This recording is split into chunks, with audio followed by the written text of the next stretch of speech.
اسی طرح سے یمن کے جو بادشاہی نظام تھا اس کو وہ لوگ تبع کہا کرتے تھے، اور تبع کا ذکر قرآن کریم میں بھی آیا، اہم خیر ام قوم تبع، کیا یہ لوگ بہتر ہیں یا وہ قوم تبع بہتر ہیں؟ تے بے اور عین تبع، تبان بھی کہا گیا ہے، تبع قرآن کریم میں آیا اور تاریخ میں بھی دوبارہ دیکھ رہا تھا آج الکامل فی التاریخ اہل سنت کی، اور اس کے علاوہ البدایۃ والنہایہ ابن کثیر کی، بڑی مشہور یہ تاریخ ابن کثیر کی، جس کو تقریباً تمام مسلمان مانتے ہیں، یعنی حتیٰ وہابی بھی جس تاریخ کو مانتے ہیں وہ البدایۃ والنہایہ، 16 جلد تاریخ ہے، تاریخ طبری بھی ہے، لیکن البدایۃ والنہایہ جو خود مسلکن دیوبندی یا وہابی، کیونکہ زمانے دیوبندی تو بھی 150 سال پہلے ٹائٹل چلا ہے، لیکن وہ اسی مسلک کے تھے تو اس لیے اس تاریخ کو بڑی اہمیت حاصل ہے۔ تو میں دوبارہ دیکھ رہا تھا ان کا، ہمارے علماء نے لکھا تھے المناقب میں ابن شہراشوب نے 900 سال پہلے، جو اس سے بھی پہلے کی تاریخ ہے، جو ہمارے مناقب کی ہے اس میں تاریخ توجہ ہے میرے ساتھ، تاریخ کے عنوان سے پیش کر رہا ہوں۔ تو تبع حمیری، حمیری ایک قبیلہ ہے، آج بہرحال شیعہ اس میں بہت زیادہ ہیں، سادات نہیں، تو حمیری قبیلہ، اور یہ ایک پیغمبر اسلام سے 700 سال پہلے، یعنی جناب عیسیٰ سے بھی پہلے، جناب ختم مرتبہ سے تقریباً 540 سال پہلے جناب عیسیٰ کا دور ہے، تو اس سے بھی پہلے تبع جو ہے وہ دنیا کو فتح کرنے چلا۔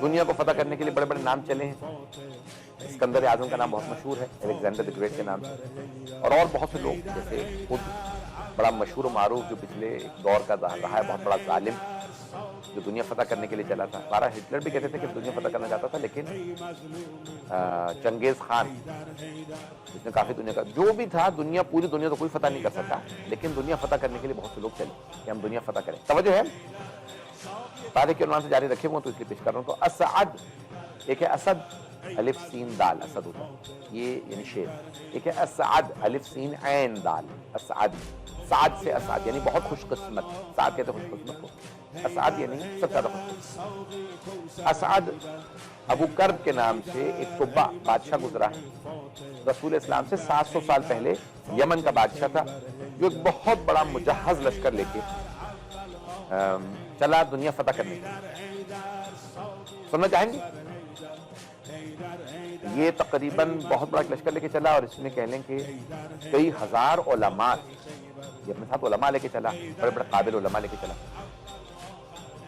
خود اس کے متعلق البدایۃ والنہایہ ابن کثیر نے لکھا کہ مشرک تھے، یعنی ابتدائی طور، اور بت پرست جو تبع تھا، اور خود ابرہہ جو تھا وہ بھی تبع تھا، یعنی یمن کا بادشاہ تھا، اور وہ بھی لیکن وہ ابرہہ کے نام سے مشہور ہے، جو مشرک یعنی کہنے کہ وہ خانہ کعبہ کو اٹھانا چاہتا تھا۔ یہ بھی بہرحال چلا، اب 80,000 کا یا 4 لاکھ کا، جو بھی مجھے اس سے بحث نہیں، تاریخ میں نے مجھے اختلاف دیکھا ہے، 6,000 بعض علماء، بعض نے کہا، بعض نے کہا کہ 2 یہودی بڑے عالم صاحب تھے اس زمانے میں، یہودی کیونکہ مذہب دنیا میں رائج تھا، تو مختلف مذاہب و ادیان کے علماء کو لے کے چلا، بہت بڑا لشکر لے کے چلا کہ میں دنیا فتح کروں گا، 4 لاکھ کی فوج بنائی، اور جس میں بڑے بڑے طبیب تھے، اور جب راستے سے چلا یمن سے، تو یمن کیونکہ جزیرہ نما ادھر افریقہ ہے، یہ پورا سمندر کے پار کرنے کے بعد ان کو حجاز سے گزرنا پڑتا ہے، تو یہ آیا مکے، جب مکے پہنچا تو اس نے خانہ کعبہ کو دیکھا، اور اس نے کہا بھئی یہ لوگ یہ کیوں آتے ہیں یہاں؟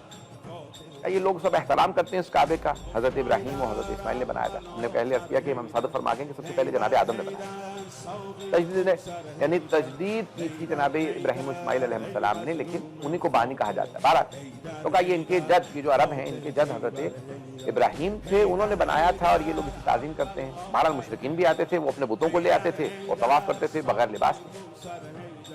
اور بہرحال اس نے دیکھا کہ اس طرح کا کعبہ میں وہاں بناؤں گا، پہلے اس کے ذہن میں آیا اس کو ڈھا دوں گا، اس کے ذہن میں خیال آیا، نے اس کا اظہار نہیں کیا،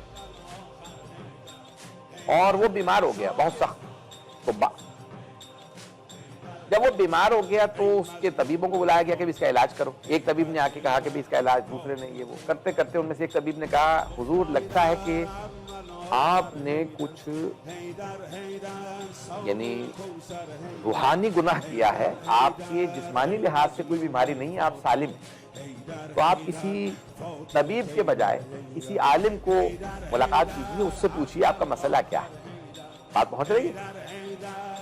تو اب طبیب کو دکھانا بند کیا، اس نے کہا ذرا علماء کو بلاؤ، ان میں سے سب علماء آ کے بیٹھے، ان میں سے کوئی بہرحال اس زمانے میں بھی علماء تھے جو واقعی حضرت موسیٰ اور حضرت داؤد کے راستے پہ چل رہے تھے. تو کہا بھئی کیا معاملہ ہے، میں بہت زیادہ بیمار ہو گیا ہوں اور مجھ سے اٹھا ہی نہیں جا رہا ہے، میری صحت ختم ہو گئی ہے، مجھے لگتا ہے اتنا طاقت ہوا کہ میں پوری دنیا سے لڑنے کے لیے نکلا تھا اور آج لگتا ہے جیسے طاقت ہی نہیں، جسم ختم ہو چکا، اندر طاقت ہی محسوس نہیں کر رہا ہوں، بیٹھ نہیں سکتا.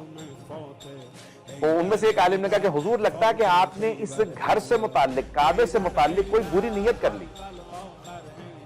اگر آپ کوئی بری نیت رکھے ہوئے ہیں تو اپنی نیت سے منصرف ہو جائیں، انصراف کریں، پلٹ جائیں اور توبہ کریں، کیونکہ یہ گھر جو ہے وہ حضرت ابراہیم نے بنایا تھا، یہ گھر مقدس گھر ہے، یہ مقدس سرزمین ہے، اور یہودیوں اور یہ سارے عربوں کے سب کے جو دادا ہیں حضرت ابراہیم.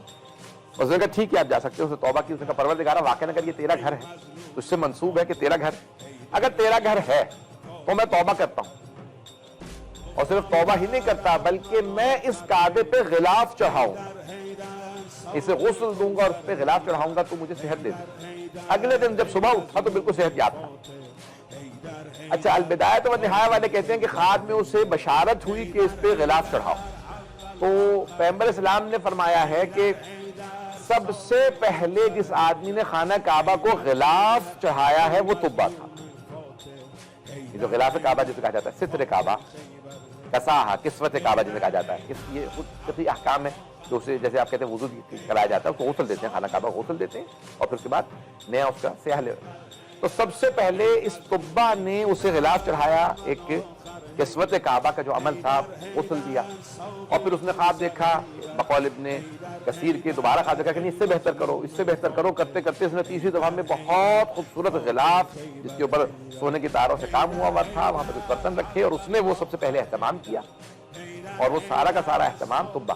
اور اس لیے سرور کائنات کی حدیث ہے اہل سنت کی کتابوں میں بھی، اور میں نے اپنی بھی بعض تفاسیر میں یہ حدیث دیکھی، لا تسبوا الطبہ، کہ سرور کائنات نے کہا کبھی طبہ کو گالی نہ بکنا، لأنہ اول من کسل کعبہ، کیونکہ وہ آدمی وہ تھا جس نے سب سے پہلے کعبہ پہ، خانہ کعبہ پہ غلاف چڑھایا. بات پہنچ رہی ہے نا حضرات؟ اور دوسرے مقام پہ ہے کہ لأنہ آمن بی، کیونکہ وہ یا اسلمہ، اور وہ سب سے پہلا وہ یعنی وہ آدمی ہے جو میرے آنے سے پہلے، اس دنیا میں آنے سے پہلے مجھ پہ ایمان لے آیا. بات پہنچ رہی ہے؟ بہرحال ایمان کیسے کہ بھائی حالال اس نے غلاف چڑھایا، اس کے بعد یہاں سے چلا تو یثرب تک پہنچا. اس زمانے میں اس کا نام یثرب تھا، مدینہ نہیں ابھی ہوا تھا. مدینے پہنچا، مدینے میں آنے کے بعد اس نے جو بنی نذیر تھے، بہرحال بنی قریظہ کے ساتھ ایک گفتگو ہوئی کہ یہودیوں سے ہمارا معاہدہ تھا، یہاں پہ جنگ ہو رہی ہے تو میں اس شہر کو خراب کر دوں گا، ڈھا دوں گا، اور یہ جتنے بھی یہاں پہ کفار ہیں ان سب کو مار دوں گا. تو ایک مرتبہ کچھ یہودی علماء آئے اور آنے کے بعد کہا کہ خبردار اس شہر کو خراب نہ کیجیے گا، کیونکہ ہماری کتابوں میں ہے وہ جو آخری نبی آئیں گے وہ ہجرت کر کے یہیں پہ تشریف لائیں. کہ اچھا ہماری کتابوں میں ان دو اس کی ہبت سے، دو یہودی علماء سے، رہبائے سے اس کی گفتگو ہوئی، اور تفصیلی گفتگو کے بعد ان سب نے سارا کا سارا بتایا کہ ہاں ایک آخری نبی تھے. ان کے علم سے بہت متاثر ہوا طبہ، کبھی واقعاً بہت قابل ہیں، دونوں بہت جانتے ہیں. ان سے متاثر ہونے کے بعد اس نے فیصلہ کیا، اس نے کہا ٹھیک ہے، کیا نام ہوگا اس آخری نبی کا؟ کیا نام ان کا؟ احمد ہوگا، کیونکہ یجدونہم عندہم فی التوراۃ والانجیل، قرآن میں لکھا ہے کہ وہ توریت و انجیل میں جب ان کو تلاش کریں گے تو ان کا نام احمد پائیں گے. اسمہ احمد، ان کا نام جو ہے وہاں پہ احمد، یجدونہم مکتوبا عندہم فی التوراۃ والانجیل، توریت و انجیل میں ان کا نام مکتوب پائیں گے، لکھا ہوا پائیں گے، اور نام احمد ہے. تو اس نے اس وقت طبہ نے کہا کہ ٹھیک ہے، میں اس آخری نبی پہ ایمان لے کے آتا ہوں اور گواہی دیتا ہوں کہ جس اللہ نے انہیں مبعوث کرنا ہے وہ اللہ بھی اللہ ہے اور وہ نبی بھی رسول ہے. اور کچھ اشعار لکھے کہ میں ایمان لاتا ہوں احمد پہ جو پوری کائنات کا بنانے والا اللہ ہے، اس کے بھیجے ہوئے رسول. یہ اشعار لکھے، اور پھر ایک قبیلے سے کہا ابھی آپ لوگ یہاں رک جائیں. کچھ جو اپنے 6000 علماء تھے ان میں سے کہا کہ آپ لوگ کچھ یہاں رک جائیں. یہودیوں سے کہا تمہارے ساری رہائش کا خرچہ میں دے کے جا رہا ہوں، اور میرے مکان بنوا دو، وہ جو آخری نبی آئیں گے ان سے کہنا کہ طبہ آپ پہ ایمان لے کے آیا تھا، یہ مکان بنوا کے گیا تھا، اگر ہو سکے تو میرے بنائے ہوئے اس مکان میں آپ تشریف رکھیں، اس مکان میں سکونت اختیار کریں. تو اس نے ایک مکان بنوا دیا. اب وہ نسلاً بعد نسلاً یہودیوں سے وہ اشعار منتقل ہوتے رہے، وہ آتے رہے. اور پھر ایک مرتبہ بہرحال طبہ گیا، جنگ وغیرہ کی، پھر واپس مکے سے ہوتا ہوا واپس چلا گیا یمن، وہیں انتقال ہوا. پھر بہرحال اب سرور کائنات نے تاریخ کے حجاز کی پیش کر رہا ہوں، سرور کائنات نے ہجرت کی، اور جب ہجرت کی، اب میں نے ساری تاریخ چھوڑ دی کیونکہ طبہ کی تاریخ بہت تفصیلی ہے، وہ کہاں کہاں گئے، دنیا بھر کا سفر کیا، اور پھر میں ابھی جو دیکھ رہا تھا اور پہلے بھی میں نے پڑھی ہے واقعات کچھ پڑھے ہیں تو تفصیلی ہیں، کافی زیادہ تاریخ ہے. تو طبہ نے بہرحال یہ دنیا جو ہے فتح کرنے کا پورا عمل تو کسی نے بھی انجام نہیں دیا، لیکن کافی آگے تک وہ جنگ کرتے ہوئے گئے، کافی دنیا فتح کی. اس کے بعد پھر فیصلہ کیا میں یمن واپس جاؤں گا، وہیں انتقال ہوا، اور ان کا پھر پورا شجرہ لکھا بنی نذیر کا. یہ بہرحال تو بہرحال وہ اب بہت سے علماء وہاں رک گئے، اور اگر آپ دیکھیں تو عیسائی اس کے بعد پھر آئے، عیسائی بھی وہیں آ کے بسنے لگے اطراف میں. اور قرآن کہتا ہے کہ یہ سب کے سب کہتے تھے کہ ہم اس پہ ایمان لے آئیں گے، اور جب وہ آ گئے تو اولا کافر بہ، تو سب سے پہلے اس آخری نبی کا انکار کرنے والے یہی یہودی اور عیسائی بنے جو کہتے تھے ہم ایمان لے آئیں گے. کیوں آ کے بسے تھے مدینے میں؟ کہ وہ آخری نبی نے یہاں آنا. توجہ ہے؟ جیسے ہم سے ایک صاحب کہنے لگے کسی ملک میں، نام نہیں لیتا کہ کون سے ملک میں، کہاں مغربی ملک کے اندر، کہنے لگے، میں نے کہا کیا کہاں ہیں آج کل آپ، نظر نہیں آ رہے مدارس میں؟ تو کہنے لگے میں منتقل ہو رہا ہوں، ٹورنٹو سے جا رہا ہوں میں پتہ نہیں کہاں. وہ کیوں وہاں کیوں شفٹ ہو رہے ہیں اس ملک میں؟ کہنے لگے وہ امام کا ظہور ہونے والا تو میں وہیں سے جوائن کر لوں گا. میں نے کہا اس کا مطلب یعنی آپ یہ سمجھانا چاہ رہے ہیں جو وہاں ہوگا وہ جوائن کر لے گا، اور جو دور ہوگا وہ مخالف ہوگا؟ کہیں گے نہیں یہ تو نہیں کہہ رہا ہوں. تو بہرحال ایک اچھی خاصی بحث ہوئی. تو میں نے کہا بھائی یہ فلسفہ غلط ہے کہ انسان وہاں، یہ تو یہاں انسان کا ایمان اتنا مضبوط ہونا چاہیے کہیں پہ بھی ہو وہ امام کے قدموں میں پہنچ جائے. اور کئی ایسے بھی ہوں گے جو قریب میں بیٹھے ہوئے ہوں گے ایمان نہیں لے کے آئیں گے. مکے میں بہت سے بیٹھے ہوئے رسول خدا کو دیکھتے بھی رہے، ایمان نہیں لائے. مدینے میں یہودی عیسائی منتقل اس لیے ہوئے تھے کہ ہم آخری نبی پہ ایمان لے آئیں گے، اور جب آ گئے تو سب سے زیادہ جنگیں انہوں نے کی رسول خدا کی. یہودیوں نے سب سے زیادہ جنگیں کی، نہیں ہم نہیں مانتے آپ کو. اور بہرحال تاریخ اگر کہیں گے تو میں جاری رکھوں. میدان گرامی اب سرور کائنات جو ہے مکے میں تشریف لے آیا، مکے سے بہرحال سب خلاصہ کر آ کے میں پیش کر رہا ہوں. مدینے پہنچے، جیسے مدینے آئے تو مدینے کے تمام سرداروں نے کہا کہ یا رسول اللہ ہمارا گھر حاضر، ہمارا گھر حاضر ہے. آپ نے کہا نہیں، جہاں میری اونچنی جس گھر کے سامنے بیٹھ جائے گی میں وہیں پہ قیام کروں. ذہن میں ہے نا، دینیات میں پڑھ رکھا ہوگا، یہ تو پاکستان کی دینیات میں موجود بھی، تیسری کلاس کی جو ہے وہ دینیات کے اندر لکھا ہوا. تو اب وہ ایک مرتبہ سرور کائنات کی اونٹنی حضرت ابو ایوب انصاری رضی اللہ عنہ ان کے گھر کے سامنے آ کے بیٹھ گئی. 2 منزلہ گھر وہاں پہ بنا ہوا تھا. ایک جناب سرور کائنات نے کہا میں یہیں رکوں گا. کہا بھئی یا رسول اللہ اتنے اتنے امیر، بڑے بڑے رؤساء کے، بڑے بڑے جو یہاں پہ سردار ہیں ان کے گھر حاضر تھے، اچھے سے گھر حاضر تھے، یہ چھوٹا سا ایک گھر ہے اور بہت قدیمی ہے، کئی سو سال پہلے کوئی بنا گیا تھا، آپ یہاں رکیں گے؟ کہا ہاں یہیں رکوں گا.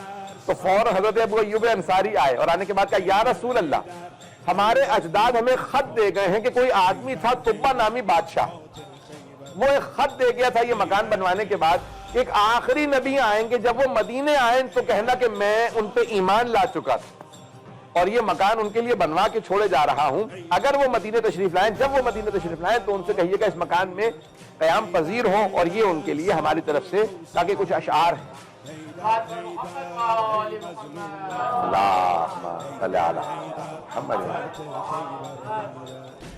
اور فرمایا جانے کی نام وہ آپ پہ ایمان لائے تھے، کچھ اشعار دے گئے تھے. رسول خدا نے اشعار پڑھے اور کہا کہ ہاں میں گواہی دیتا ہوں طبہ مجھ پہ ایمان لے کے آیا تھا. یہ علامہ طباطبائی نے بھی اس طرح کے جملے وہاں پہ درج فرمائے ہیں تفسیر میں جب قوم طبہ کا ذکر آیا.